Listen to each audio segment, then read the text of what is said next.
For today's video mga kuys, meron tayo ditong Aerox, Yamaha Aerox. Ituturo ko nga pala sa inyo kung paano magpalit ng gear oil or yung final drive oil kung tawagin. Yan. Hindi ko kasi ito naituro sa inyo. Yan yung tinuturo ko sa inyo. Yan, yun yung pinaka drain plug ng kanyang gearbox. Yan. Gagamit lang din kayo dyan ng 12mm socket. Tatanggalin nyo lang yung drain plug nyan. Pwede rin kayong gumamit nung combination or yung box wrench. Pero mas maganda kung socket na lang yung gamitin nyo or T-wrench. Patuluin nyo lang yan.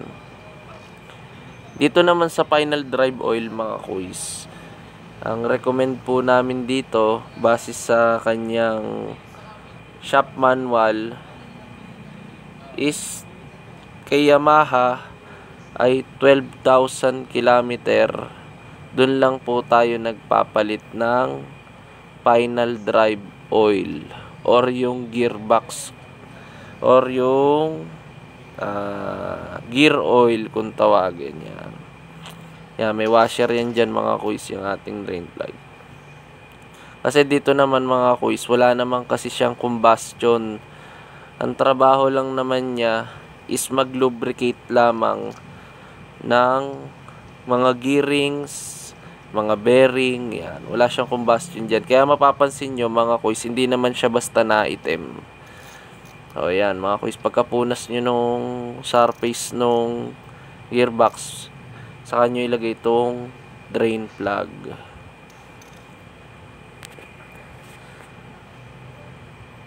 Yan, ito yung gamit nating langis mga kuys, gear oil ng Yamalube. Kasi yan mga kuys, pag lagi nyo siya kasing pinapalitan ng langis, pag lagi nyo siyang binubuksan, hinihigpitan yung kanyang drain plug, mapapansin nyo, pine thread kasi yan mga kuys. Tapos mahaba yung drain plug niya. Yan din kasi yung nagtutornilyo dun sa pagitan ng, kumbaga sa makina, yung crankcase. Yun yung pinakatornilyo din niya eh. Kaya pag lagi nyo siyang hihigpitan, bubuksan, numinipis yung thread niya sa loob. Ayan mga kuys. Diyan nyo lang yun isasalin. Yung tinanggal kong kulay puting takip, diyan nyo po isasalin yung gear oil. Ayan. Sasaidin nyo lang yan mga kuys. Ang capacity niyan is 100 ml lang. Sa mga version 1 na Aerox saka NMAX, 150 ml yung nilalagay natin. Yan.